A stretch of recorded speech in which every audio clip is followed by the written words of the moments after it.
In the middle of the celebration, did the Fever coach just go WWE on Caitlin Clark? Yes.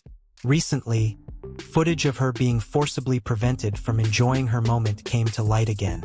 Additionally, the collective consciousness of the internet is failing. Was there a plan? Was it sabotage? Or did someone simply feel angry at not being invited to the dance? Fans are yelling that she didn't just do that after what happened next, so stay tuned. There are replays, receipts, and a lot of what the hell energy in this one. She's at the point where she understands. Not only will she not be able to retrieve the ball if she hands it to Natasha Howard, but she won't even look her in the eye. Officially, we've arrived at that. Caitlin Clark is doing her best, lighting up the court, and energizing the fans one moment, and then her own coach transforms into the celebration police and physically yanks her back, as if she had just attempted to get past a TSA checkpoint with an open water bottle.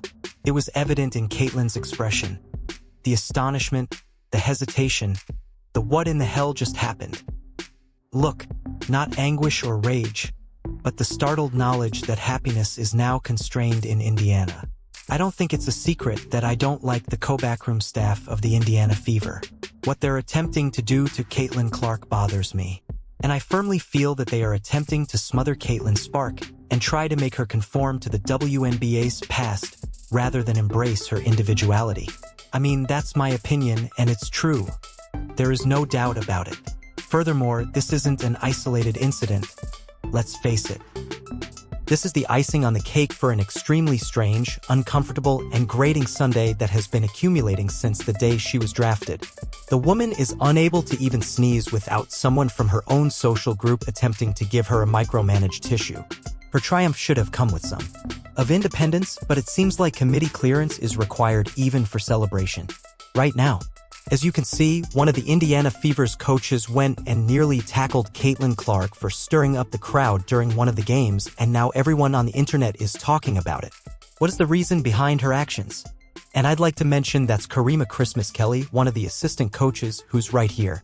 And as you can see right there, she appeared to have gone and grabbed Caitlin Clark while Caitlin Clark was attempting to get the team and the audience excited for a crucial match.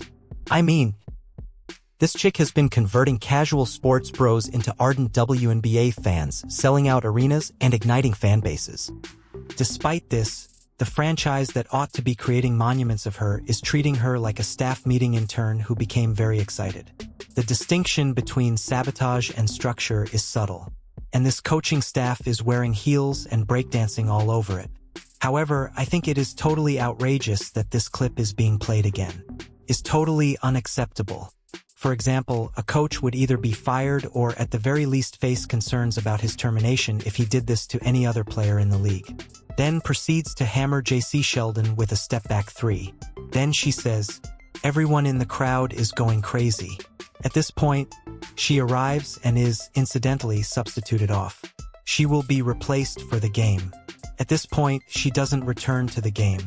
Therefore, it's not a close game. They have gained 20. The floor is never seen by her again. There, Caitlin Clark is energizing the audience. She's there to attempt to get the crowd excited. Just what you're looking for. Just what you're looking for. This Caitlin is the one you want to see. This player is someone you want to see. And observe what occurs here. The coach simply snatches her. Catches her without warning. That doesn't seem like anything particularly malevolent to me. I'm not sure if there's anything really malevolent. I'm not sure what was said, but it seems like you can't just take the management at face value. They handed her a to-do list that included things like dim your personality, share the spotlight with people who can't hit a layup, and never make us look like we're not in control, as if they had stumbled onto a generational star. Caitlin Clark was brought in for more than just three-point shooting. She was introduced to alter the course of events. However, every action she takes appears to be greeted with tacit opposition. If it's not her teammates' strangely restricted playing time, it's their reaction to the movement of the ball. Now, a coach is actually seizing her in the middle of the celebration, treating her like a mischievous child at Disneyland. Come on, it wasn't merely a misunderstanding. That really killed the ambience. Remember that since college, this girl has been electrifying crowds. It's her thing. It functions. It adds vigor, drive, and fervor. However, rather than embracing it, the Fever staff appears to prefer that she celebrate in private, in a dimly lit room with a librarian's gentle clapping can be heard in the background. It would seem that she violated protocol. No, she broke ratings records, but it's obvious that this coaching staff, who appear to be more concerned with appearances than real basketball victories, doesn't care about that. That's what the Indiana Fever are doing. However, as I mentioned yesterday, there is undoubtedly a problem in the front office and locker room. Man, something's wrong. This is the third time that Caitlin Clark, the coaching staff, and essentially another player have been involved in a single game. Caitlin Clark knew Natasha Howard wouldn't even make it through, so she knelt down to tie her shoe up in the Natasha Howard incident. She's the fucking ball. And the entire thing is insane in and of itself, I'm telling you now. They have only transformed this into the Natasha Howard team since Dana Bonner left. Let's not act like this is about teamwork, discipline, or whatever PR slogan is in vogue, bro. This has to do with authority, with a coaching and management team that appears more terrified than motivated by Clark's seriousness. It is causing insecurity. It is delivering ill-prepared. It's weird because it says, we weren't ready for someone this big, so now we're going to shrink her down to size. It's deaf. And to be honest, it's a little depressing because you can see it on her face now. There's a glimmer of incredulity, a silent scream beneath the surface when she's benched, pulled too early, or when her teammates act like she doesn't exist on the wing.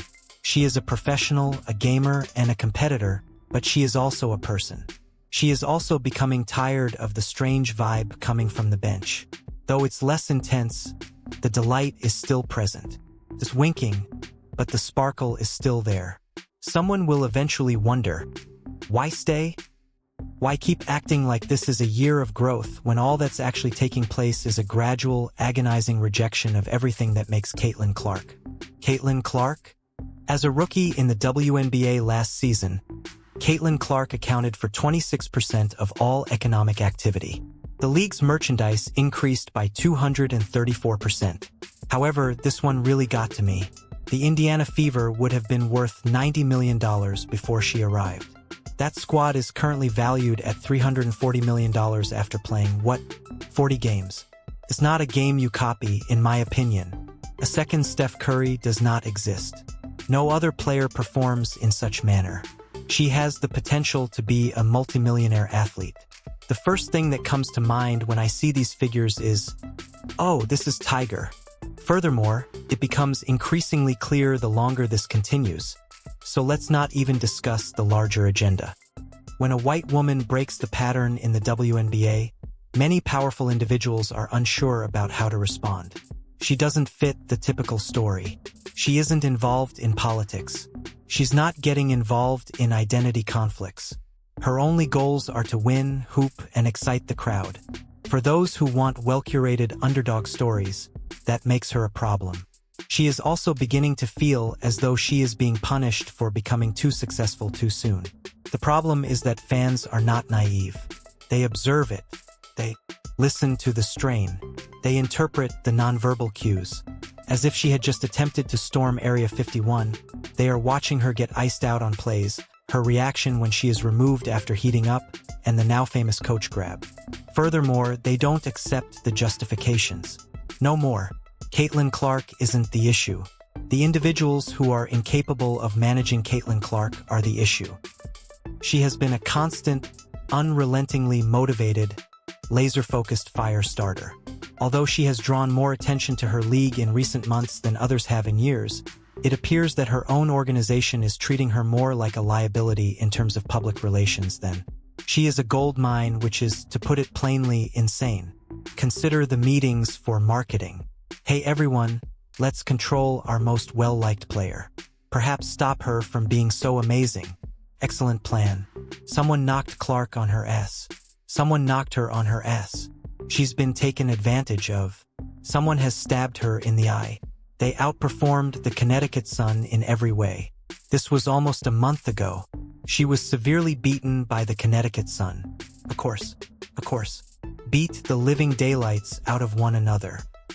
There's only so much strange energy sabotage and career throttling a person can take before they decide they've had enough. So don't be shocked if Clark walks in one day, looks around and says, "Nope, I'm good," because that's the path the Fever is going to continue.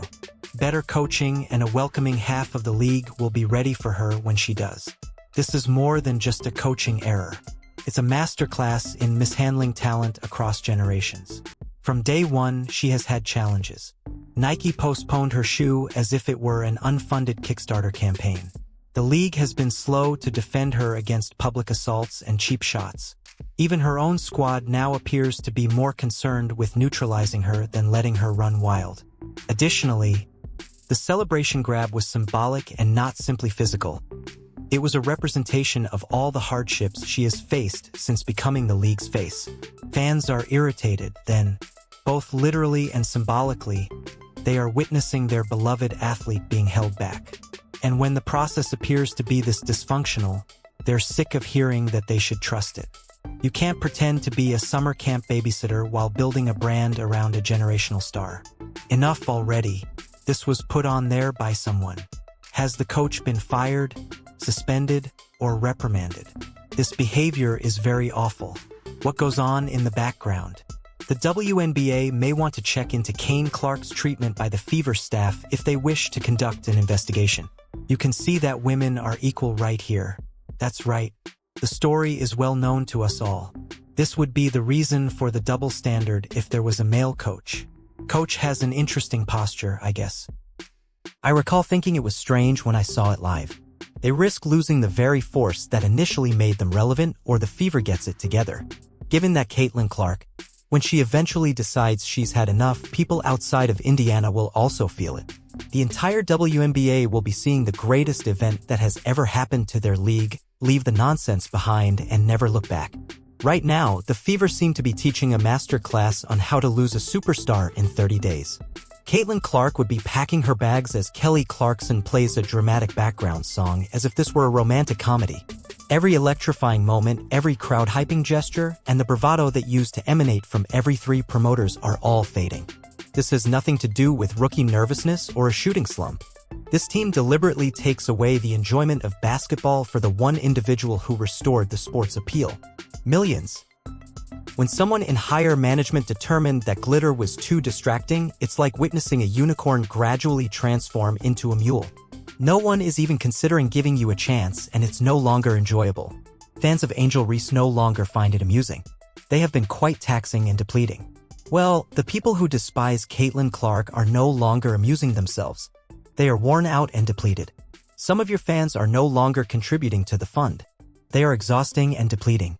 Nobody is providing you with the chance in your time to develop in order for you to improve because of what you accomplished in your first year. Everyone has great expectations for you, and it's madness from a business perspective. There isn't a single formula, algorithm, or PowerPoint presentation that can defend suppressing Caitlin Clark. She is more than a mere athlete. She has a jump shot, is a brand, and attracts media attention. However, the Fever that is gripping their clipboard is here.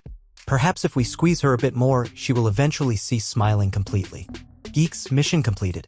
Since Caitlin Clark hasn't truly smiled in weeks, let's face it. And who's to blame for her? She was thrown into a locker room with frigid chemistry, drafted into dysfunction, given a coach who views her as a liability, and surrounded by players who act as though passing to her nullifies their warranties. Every game has the impression of a collaborative project in which the best student receives a mark based on the shoddy work of others. And she gets scolded, benched, iced out, or snatched whenever she dares to have some personality. It's an obvious message. Caitlin, turn it down. Reduce. Caitlin Clark is essentially being destroyed. I have never witnessed a league make a worse choice than this one. In my experience, Caitlin Clark attracts more spectators who would be team sport lovers than anyone else.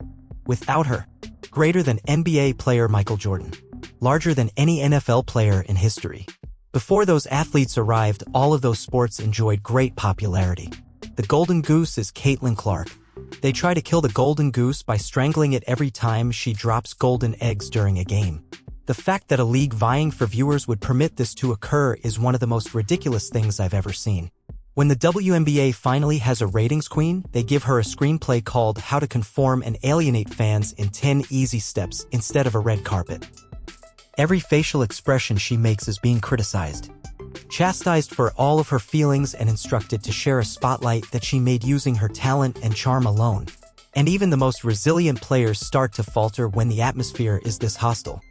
In addition to handling defense on the court, Caitlyn is avoiding strange politics, subtly harbored grudges, and backstage rumors that appear to be intended to shatter her before she has even reached her full potential. Let's also discuss commerce. Perhaps it's time for a friendly breakup if this is how the Fever handle their franchise savior. She is not flawless. No one is. She is bold, has made rookie blunders, and attempted dubious shots. But it is what made her unbeatable in college. That edge, that fire, that atmosphere of no apologies. It's obvious the Fever doesn't want it. Let her go, then. Release her. Send her to a team that doesn't try to stifle her with micromanagement and mediocrity, and that genuinely knows what a once-in-a-generation player looks like. I mentioned this yesterday. Even if I support the more seasoned players, did we all forget that this is Caitlyn's team in the end? I mean, did you guys simply ignore the entire situation? They broke all the freaking records like they were scratch-offs, were the first draft pick, and were the rookie of the year. What are we doing here, dog bro? Stevie, I mean, at this moment, Wonder could see that they were tripping, guy. I want to see the Caitlyn after all. We saw the Iowa. How is the Iowa CC doing? The magnificence. It's been 3 months since we last saw the logo, dude. Because this is the problem. Caitlyn Clark cannot be changed without shattering her. You cannot anticipate pyrotechnics by forcing her to respect your elders and waiting your turn. She wasn't meant to fit in, she was meant to lead. She wasn't meant to tread carefully around weak egos who consider hustle points, she was meant to light up the scoreboard and shoot from the logo. More important than victories. Remaking her into a quiet, different version of herself is not only foolish, but also costly.